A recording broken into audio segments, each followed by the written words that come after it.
Mimi, dah ke belum?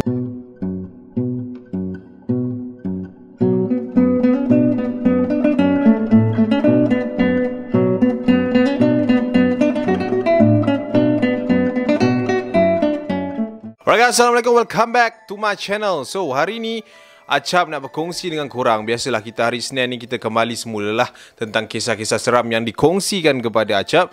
Orang kata hari ni adalah rantaian kisah terbaru. Tak adalah terbaru sangat. Benda ni siri yang sama lah kan. Sebab ini adalah yang paling banyak di request dekat channel Acap ni, which is cerita tentang malam asrama. Acap dah tak tahu berapa banyak ada siri asrama Acap buat. Tapi Alhamdulillah siri ni yang paling banyak sekali dapat sambutan. And daripada minggu lepas orang dok minta siri pasal asrama. So kita teruskanlah cerita pada malam ini tentang kisah malam asrama part tak tahu dah yang keberapa. So yang mana belum dah pula, yang dah pun dah like, share, terima kasih Acap ucapkan. Yang belum boleh tekan benda tu sekarang, and yang belum subscribe boleh tekan button subscribe dan juga hit bell notification sekali supaya korang tak terlepas video-video Acap yang selepas ni. Alright, so sebelum kita bercakap panjang, berborak panjang, kita teruskanlah ke bacaan doa dulu macam biasa. Let's roll. أنزلنا هذا القرآن على جبل لرأيته خاشعا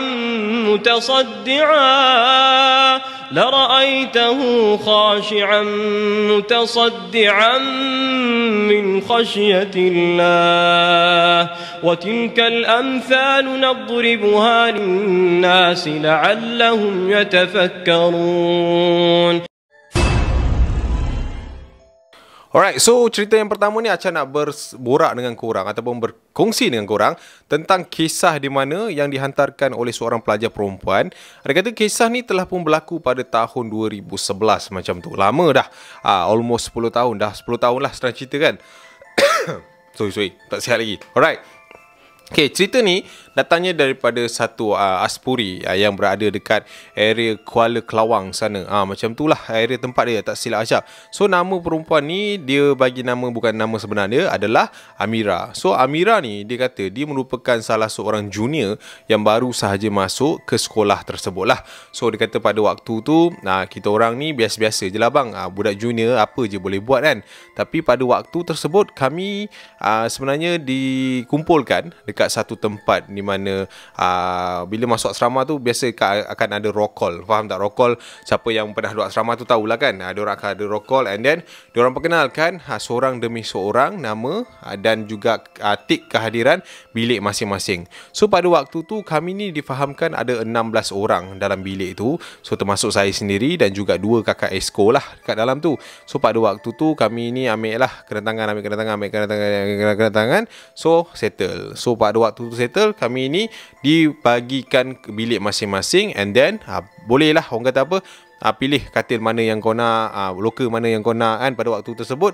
And then kami pun mendaftar masuk untuk pada hari yang pertama. Okey, dia memandangkan dia adalah junior kan. Biasalah budak-budak form 1 ni kan baru je masuk sekolah. So dia tak ada macam orang kata apa, that kind of expectation apa sekolah tu will be happen pada waktu tersebut lah.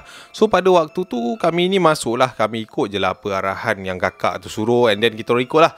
Turun pukul berapa, makan pukul berapa, naik pukul berapa, apa semua. Sampailah pada malam keempat di mana ada something yang berlaku di asrama aspuri tersebut. Alright. So pada waktu tu adalah sekitar pukul 10 malam abang Acap, di mana kami semua ni dikehendaki untuk turun ke bilik prep untuk mengulang kaji pelajaran dah. Sebab biasa minggu pertama kan orientasi kan. So tak adalah sangat kata revision. Cuma kita orang kena turun bawah untuk pergilah kan, baca apa yang patut, apa semua memang kena ikut dia punya asrama rules lah. So bila kita orang turun bawah, ada salah seorang daripada saya punya roommate lah senang cerita kan, saya punya asrama, saya punya dom, kawan dom saya ni, dia tak berapa sihat pada waktu tu. Nama dia Najiha tau. Jiha ni dia tak berapa sihat. So dia minta macam orang kata execution lah. Dia minta macam pengecualian. Dia kata boleh tak kak, saya tak nak baring malam ni sebab tak sihat sangat ni. Lepas tu pada waktu tu Kak Ila ni katalah, tak apalah kalau macam tu awak dekat atas ni je lah, jangan pergi mana-mana tau, takut nanti apa-apa hal jadi nanti susah kak. Okey kak, saya baring sini je. So pada waktu tu semua murid-murid turun ke bawah and then masuklah ke bilik prep tu, termasuk semua kakak senior ialah Najihah seorang-seorang yang berada dekat dalam dom tersebut. Alright, so pada waktu tu kami ni sedang mengulang kelaji pelajaran apa semua, and then kita orang ni macam biasalah, keadaan bilik tu macam bunyi bising-bising sikit kan, sunyi-sunyi sikit. Tetapi pada waktu tu hampir pukul 11 malam, kami dikejutkan dengan satu bunyi yang sangat-sangat mengejutkan, di mana pada waktu tu kami di dalam bilik prep and then kita orang terdengar ada seolah-olah bunyi benda jatuh daripada atas. Rum, macam tu dekat luar lah. So pada waktu tu kita orang macam ada pelajar yang menjerit apa semua kan. And then kita orang pun keluar lah. Kita orang pun keluar and then berlari pergi ke arah bunyi jatuh tersebut. So kita orang pun berlari and tiba-tiba pada waktu tu kami terdengar ada seorang kakak esko kami menjerit ketakutan. Dijerit lah, macam tu kan. Ada orang lompat, ada orang lompat, dia kata macam tu. So pada waktu tu kami keluar ke luar dom tu and then kita orang nampak ada satu susuk tubuh yang sedang terbaring dekat bahagian tepi koridor tu. Kami tak berani nak dekat and then kami pun terperanjat and masing-masing takut dengan keadaan tersebut. Pada waktu tu dekat blok tu memang bising and kacau lah, and ada akak esko yang pergi ke arah bilik pejabat untuk panggil warden datang. Siapa tu kak? Tak apa. Kak Ila tu arahkan kita orang masuk balik dalam bilik prep and then jangan gelabah lah pada waktu tersebut. So kita orang pun masuk ke dalam bilik prep. So pada waktu tu diorang ramai-ramai sedang berkumpul. Ada yang berkerumun untuk lihat apa yang sedang berlaku kat situ. Ternyata pada waktu tersebut kami dikabarkan bahawa yang jatuh daripada atas itu adalah Najihah. Kawan dom saya Abang Acap. Kawan dom saya jatuh daripada tingkat 2 ke bawah tanpa kami tahu apa sebab dia pada waktu tersebut. Mujurlah pada waktu tu beliau tak meninggal dunia, cuma mengalami kecederaan bahagian bahu dan juga kaki. And pada waktu tu kami semua memang sangat-sangat, orang kata apa, pelik dengan apa yang berlaku pada Najihah tersebut. So kami pun uruskan apa yang patut pada waktu tu, and waktu prep tamat. Masa waktu prep tamat, kami semua naik ke atas dom. And pada waktu tu akak-akak yang ada dekat situ pun naik ke atas dom, dan cikgu datang pada waktu tu and then pergi ke dom tersebut untuk pergi cek apa yang telah terjadi. Mungkin ada unsur-unsur hianat ke apa kan. And apa yang memeranjatkan kami satu blok pada waktu tu, ketika kami naik ke dom tersebut, kami terlihat Najihah sedang nyenyak tidur di atas katil dia. Bayangkan, orang dah nampak dia jatuh kat bawah tadi kan, and then bila dia orang naik, dia nampak orang tu tengah tidur lagi. Kalau korang jam kan, kau nak percaya yang mana, nak yang jatuh ke yang kat atas? So pada waktu tu kami macam dia tengah tidur lah, macam tu lah kan. So pada waktu tu kami pun masuk ke dalam bilik dom tu and pergi mendekati ke arah katil Najihah tersebut. Najihah.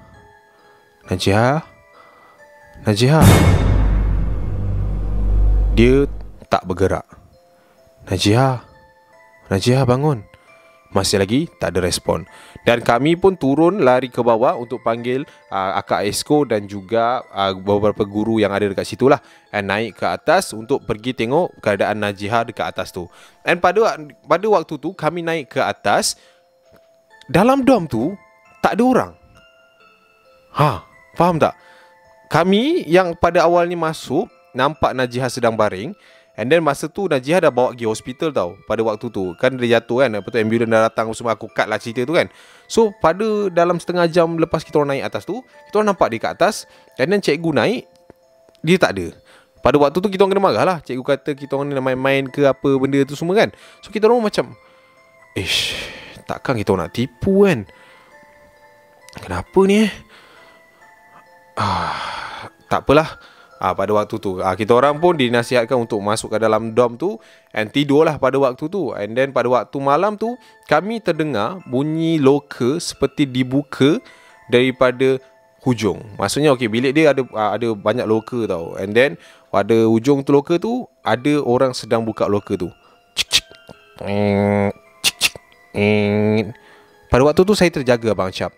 Saya intai daripada bawah selimut, And saya terperanjat sekali lagi kerana apa? Saya terlihat Najiha pergi ke arah loker dia and sedang mencari sesuatu dekat situ. And saya nampak Najiha berdiri tegak dekat depan loker tu. Saya intai dia daripada bawah selimut. Saya tengok je dia. Astagfirullahaladzim. Tiba-tiba pada waktu tu, susuk tubuh tersebut pusing secara perlahan-lahan melihat ke arah saya. Dan dia seperti bergerak ke arah saya. Pada waktu tu saya selubungkan badan saya, and then saya tutuplah mata kan. Lepas tu saya dengar satu suara yang sangat-sangat, orang kata menakutkan. Dia bunyi dia macam ni.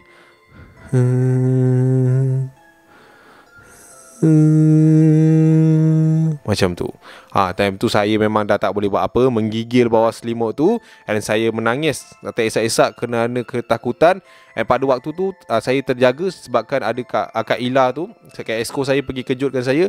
And then pada waktu tu saya bangun, saya pergi tengok ke arah loker Najiha tu dah bersepah pada waktu tu.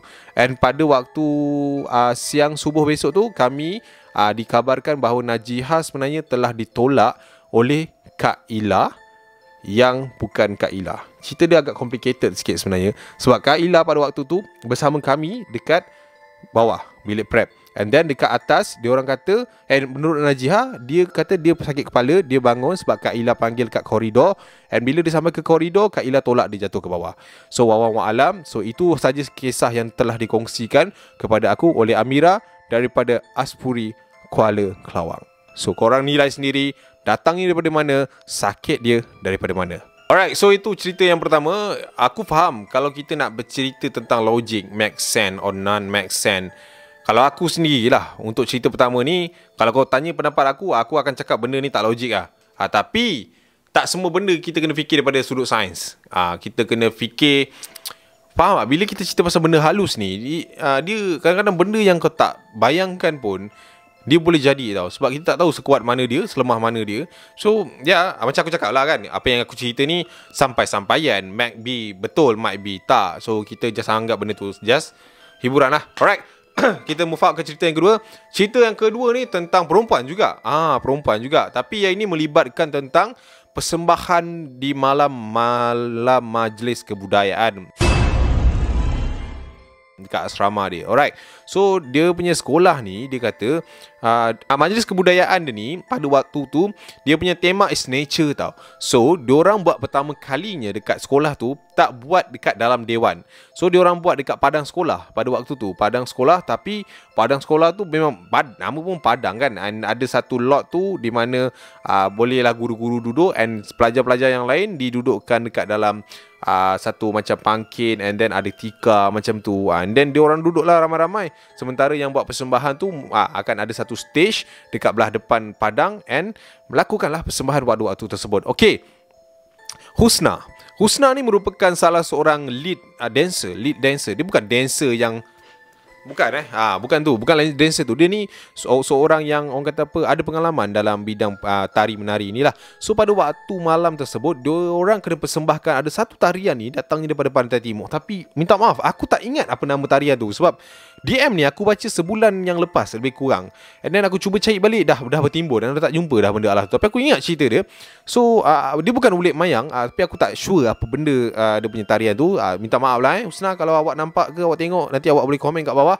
Alright, so pada waktu tu menurut Husna, dia kata persembahan tu macam biasa bermula pukul 8 malam, and then dia akan end up dalam pukul 11 lah macam tu. And persembahan kemuncak adalah tarian tu lah, tarian last tu. Alright, so pada waktu tu dia kata kami ni berkumpul ramai-ramai dekat area-area padang tu lah.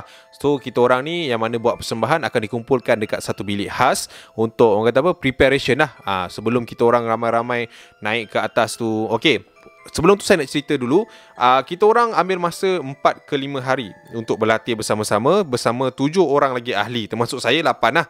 So dia kata dia ni sebagai lead dancer, And ada lagi 7 anak kapal lah, anak anak tari macam tu lah lebih kurang kan, yang akan ikut sekali dengan dia punya tarian tu. Alright. So pada waktu tu kami ni sebenarnya kena menggunakan cak lempong. Kau tahu tak cak lempong yang teng teng teng teng teng. Kalau tak tahu tu boleh google lah. So pada waktu tu ikutkan sekolah tu ada benda lah tu, tapi waktu tu kita orang tak dapat jumpa, and up of the day kita orang hanya menggunakan -1, maknanya daripada CD lah, download dekat YouTube and then letak kat CD, play dekat sound system lah, PA system.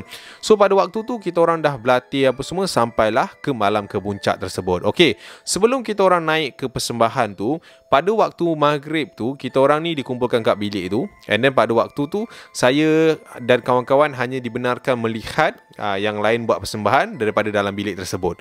Okey, pada waktu tu kami berlatih untuk step yang terakhir. Kami berlatih dekat satu laman yang agak besar, and then kita orang berlatih lah 5, 6, 7, 8, 5, 6, 7, 8, 5, 6, 7, 8. So pada waktu tersebut saya rasa something yang sangat-sangat aneh pada waktu rehearsal tersebut. Kerana apa? Pada waktu kami sedang melakukan orang kata apa, latihan tarian tu, saya terdengar bunyi cak lempong tu dimainkan secara nyata pada waktu tu. Sedangkan boleh beza kan kita kalau orang tu main actual kat sebelah dengan bunyi CD kan. So pada waktu tu saya dah terdengar bunyi itu, tapi pada waktu tu saya tak adalah fikir sangat, mungkin just itu imajinasi saya ke apa semua. Saya teruskan dengan latihan kami, and pada waktu pukul 11 suku pada waktu tu kami dipanggil untuk membuat persembahan waktu tu. So pada waktu tu saya berada di depan, and then ada 7 lagi anak-anak dekat belakang. So kami pun memulakan tarian tersebut. Mula-mula lah Cina gemalai. Dia kata pada waktu tu saya bersama dengan 7 orang kawan saya ni menari macam biasa. Menari. And sekali lagi Abang Cap, saya terdengar bunyi cak lempong tu. Teng, teng, teng, teng. Wah, waktu tu saya dah macam macam tu tau. Mata dia dah ke kiri, dah ke kanan. Sebab yelah, bunyi tu real gila. Memang sangat-sangat actual, memang sangat-sangat real pada waktu tu. Sebab saya sure lagu tu ataupun bunyi tu bukan datangnya daripada CD, tapi pada waktu tu saya just cool je lah. So sampailah ada satu movement tu, saya kena pusing ke belakang untuk disambut oleh 7 anak rakan yang lain, untuk mereka pula ke depan. Tu formasi lah orang panggil dalam tarian. So dia pun macam ni, dia pun pusing ke belakang. So menurut Usna, masa dia pusing ke belakang, dia terperanjat kerana apa? Bila dia pusing, dia terlihat 1 kali ganda jumlah orang penari di belakang dia. Kau boleh bayang tak? Dia tengah joget, dia pusing, kan ada 7 orang ya sepatutnya, tapi dia dah jadi 14 ke 16 orang ada kat belakang dia. And apa yang lagi menakutkan, diorang berpakaian serba hitam kuning, tetapi ketika dia pusing, pakaian yang satu lagi adalah serba putih kuning. Dia pusing. Dia terus pusing balik ke depan, and then dia ke belakang. Sebab kan aku cakap formasi, bila yang ke-7 ni ke depan, dia akan ke belakang. So bila dia ke belakang, dia akan bersama dengan siapa? 7 yang tadi tu kan, yang lain tu kan. So dia pun ke belakang. Pada waktu tu saya terasa Acap, tangan saya ni seperti dipegang oleh sesuatu dan bergerak sendiri. And pada waktu tu ekor mata saya ke kiri ke kanan, memang jelas saya nampak 7 orang lah kot kat tepi saya ni sedang menari mengikut rentak kami. And apa yang menakutkan Abang Acap, saya terlihat ada beberapa anak kecil sedang bermain cak lempong dekat belah hujung pentas kami. Pada waktu tu saya hanya terdiam dan meneruskan persembahan tersebut sebab saya tak nak menimbulkan orang kata apa, kerosakan pada majlis tu. And then bila waktu kami nak habiskan persembahan tersebut, saya terlihat mereka semua baring seolah-olah sujud ke arah depan, and then diorang kumpul sama-sama dan hilang seperti debu. Pada waktu tu saya pun macam tak tahu apa yang jadi. Adakah saya penat, halusinasi saya sendiri apa semua. And then saya lihat ke arah cak lempong tu tadi pun dah tak ada siapa-siapa, and kami diberikan tumbukan gemuruh dan turun ke bawah. Masa turun ke bawah, saya memang time tu jam gila. Saya tak bercakap dengan kawan-kawan saya yang lain, sampai mereka sendiri perasan tentang perubahan saya pada waktu tu. And diorang tanya, Usna, awak okey tak? Okey. Kenapa? Tak ada apa. aku okey pada waktu tu. And saya ditegur oleh Azman, kawan saya sendirilah. Husna, kau okey tak? Oh, aku okey. Sakit kepala sikit, biasalah penat kan. Tak apa, jangan risau. Aku nampak apa kau nampak. Rupa-rupanya bukan dia seorang je yang nampak. Azman merupakan salah satu anak penari dia tu juga melihat salah satu daripada kami sedang dicang oleh seorang anak kecil. Kau faham tak cang tu apa? Dekat badan perempuan yang first tadi tanya Husna tu, ada budak kecil kat sini. Tengah duduk and gitu pada malam tersebut. Tapi pada waktu tu kami just abaikan apa semua. Sampailah pada waktu tersebut kami ni dibenarkan bersurai. And kami ni orang kata apa, pergi kemas balik lah dekat dalam bilik bilik rehearsal kami tadi tu. And saya dengan Azman terdengar sekali lagi bunyi cak lempong tu. Tapi seperti bunyi yang sangat-sangat sayu. Dia macam teng teng teng teng teng. Kami pun mempercepat langkah and lari keluar daripada bilik tersebut. And pada esok harinya kami bercerita tentang benda ni dekat kita orang punya ustaz lah kat situ kan. Sebab kita orang pun risau lah takut apa-apa efek apa. And ustaz cakap dekat belakang tu memang tempat dia. Sebab tu kita orang ni disuruh macam menari tu, pergi menari tu adalah untuk macam nak orang kata persembahkan untuk dua alam, kepala otak dia. Faham tak? Ustaz cakap macam tu kan. Kalau aku pun aku rasa macam apa hal siut nak persembahkan dua alam. Maksudnya time tu ada dua show lah. Dekat depan ni manusia, dekat belakang tu fikir-fikir lah sendiri. So itulah cerita yang diceritakan kepada aku oleh Husna dan juga Azman, apa yang diorang lalui pada malam tersebut. Yeah. Alright, so itu adalah cerita yang kedua. So kita move up ke cerita yang ketiga. So cerita yang ketiga ni dihantarkan kepada aku oleh seorang senior. Ni pun pasal asrama lah. Asrama perempuan juga. Tapi ini senior perempuan. Okay. Dia cerita kat aku. Dia kata, Assalamualaikum Abang Asyab. Nama saya Aina. Dia perkenalkan diri dia as Aina. Dia merupakan salah seorang senior dekat sekolah area-area Seremban sana. Dia kata dia merupakan seorang pelajar yang kind be, yang macam suka-suka kacau-kacau budak, suka-suka prank budak, apa semua ni kan. So dia kata pada waktu ni saya ni merupakan seorang pelajar yang sangat-sangat, orang kata apa, kalau orang kat sekolah tu sebut nama Aina, prankster. Macam tu lah. Saya ni kalau kacau orang bukan kacau sikit-sikit bang. Saya memang kacau yang bukan-bukan lah senang cerita. Alright. So antara dia pernah kacau budak-budak ni, contohlah orang tu tengah tidur, dia bungkuskan badan dia untuk menakut-nakutkan budak ni. Kadang-kadang dia panggil budak-budak ni datang dekat bilik dia untuk cerita seram, and then dia berlakon menjadi benda lah tu. Dia kind be yang macam tu. So sampailah satu malam ni ada satu cerita di mana dia buat prank and then dia yang kena prank.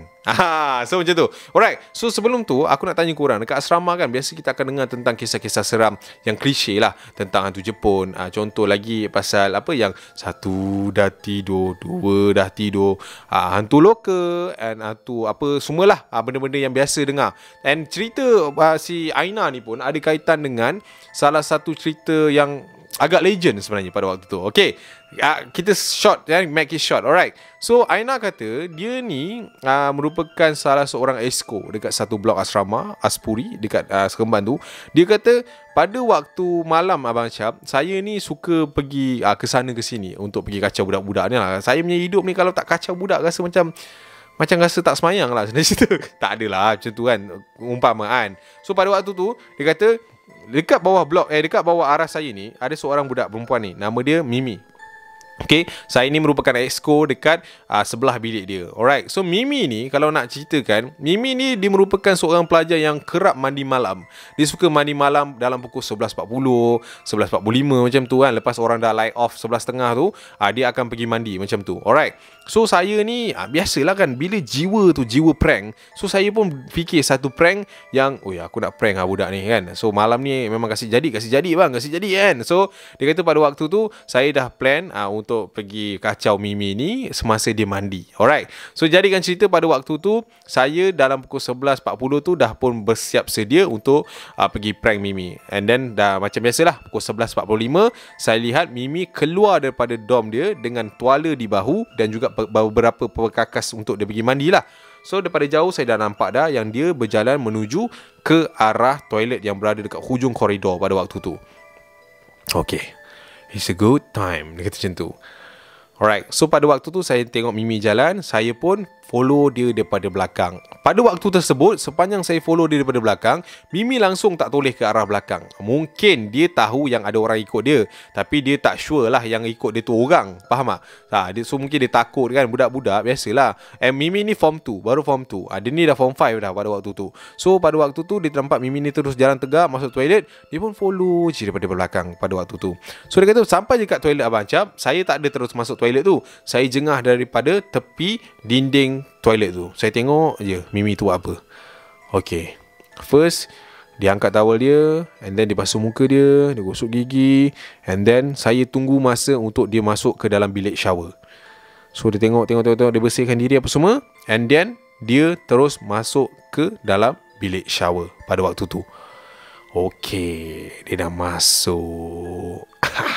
So pada waktu tu saya masuk ke dalam toilet, and then saya dengar bunyi pipe shower tu diputarkan, dan air daripada shower tu pun turun lah.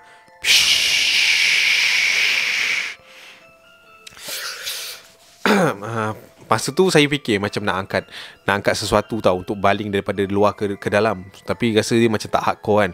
Tapi tiba-tiba pada waktu tu saya terfikir something yang luar daripada jangkaan saya. Di mana ketika tu saya terfikir tentang satu cerita yang pernah saya dengar tentang asrama bila ada dalam toilet. So saya praktikkan pada waktu tu. Saya ketuk pintu dia. Tuk, tuk, tuk. Mimi, dah ke belum? Dia buat macam tu. I nak buat macam tu. Sebab yalah kan, dah ke belum, mesti korang tahu kan pasal kisah tu. Tak ada jawapan Abang Acap pada waktu tu. Sekali lagi saya ketuk pintu bilik air tu. Tuk, tuk, tuk. Mimi, dah ke belum? Waktu tu. Tetapi kat dalam tu masih lagi tak ada jawapan, and dia macam mandi je macam biasa. Saya dah jadi pelik pada waktu tu. Sebab apa? Biasanya saya buat 2 kali budak tu dah hara keluar bang. Tapi kenapa Mimi ni tak ada apa-apa respon? And kali ketiga saya nak ketuk, saya baru nak dekatkan tangan saya ke pintu tersebut, saya terdengar bunyi humming daripada dalam toilet tu. Dia bunyi macam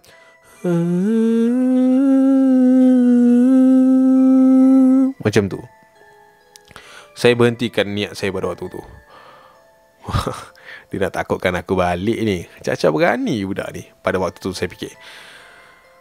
Saya terus ketuk pintu dia sekali lagi dengan lebih kuat sedikit, dan kuatkan suara saya sekali lagi. Teng teng teng. Mimi, dah. Waktu tu, sebelum saya dapat habiskan ayat saya terperanjat kerana apa? Saya terasa bahu saya seperti dipegang oleh seseorang.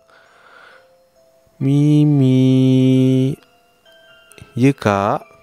Akak buat apa kat sini? Saya terdengar suara tu datang daripada belakang. Waktu tu saya dah terperanjat, and bulu roma saya menegak semuanya. Tapi saya tak berani nak ke belakang.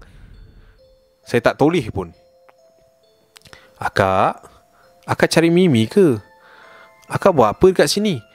Sekali lagi saya dengar suara tu datangnya daripada belakang, and then saya benar-benar cam suara itu.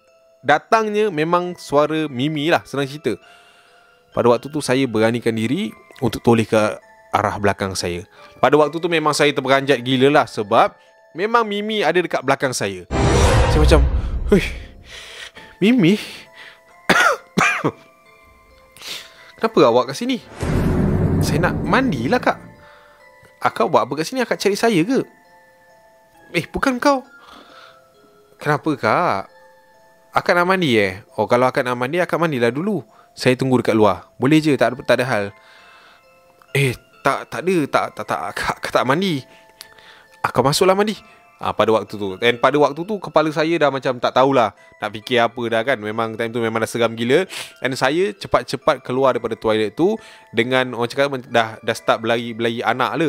Memang saya tak toleh ke belakang. And ketika saya nak keluar daripada toilet tersebut, saya terdengar Mimi panggil saya sekali lagi. Akak. Ya, kenapa Mimi? So pada waktu Mimi panggil saya tu, saya pun toleh ke arah belakang. And then Mimi pandang saya dan tersenyum. Dah pada waktu tu. Dia senyum and dia sebut dah dalam keadaan suara yang sangat-sangat garau. And pada waktu tu memang saya lari keluar daripada toilet tu and nak berlari lah masuk dalam dom minta pertolongan. Saya macam, ui, Allahu Akbar. Dia warah lari keluar. And then dia kata masa saya nak berlari ke arah dom saya memang kena lalu ke arah dom Mimi. Masa saya nak lari ke arah dom saya tu, saya terlihat ada seorang keluar daripada dom Mimi tu dengan tuala di bahu dan pekakas mandi di tangan, sedang melihat saya dan dia berdiri tegak betul-betul depan saya. Akak okey ke tak? Bro, saya terus tak sedarkan diri. Sebab apa? Pada waktu tu saya nampak Mimi baru nak keluar daripada dom tu. And apa yang saya sedar, itu adalah perkara yang terakhir saya lihat sebelum saya pingsan. And then pada waktu tu saya memang tak sedarkan diri. Sampailah pada besok pagi dalam pukul 5 lebih macam tu, saya tersedar. And then saya berada dekat dalam satu dom bersama dengan akak-akak senior yang lain lah, kawan-kawan saya lah. And then saya rasa macam time tu mengacau. Saya rasa mengacau sebab saya rasa macam ada orang sedang memperhatikan saya dekat situ. And then saya macam mengacau lah. And then saya tak tahulah saya kena sampuk ke apa. And then pada waktu tu saya memang tak sedarkan diri. Sampailah pukul 7 pagi baru saya sedar yang saya dah ada dekat dalam bilik rawatan sekolah pada waktu tersebut. And then saya memang kepala tengah bergerak. Saya tanya apa yang jadi pada waktu tu. And diorang kata diorang jumpa saya dekat dalam toilet pada pukul 1 pagi sedang terbaring dekat depan pintu tandas. Hang bayangkan, dia dah keluar dah toilet tu, tapi macam mana dia ada balik kat dalam toilet tu. And yang paling seram sekali, dia tak tahu Mimi tu yang mana satu.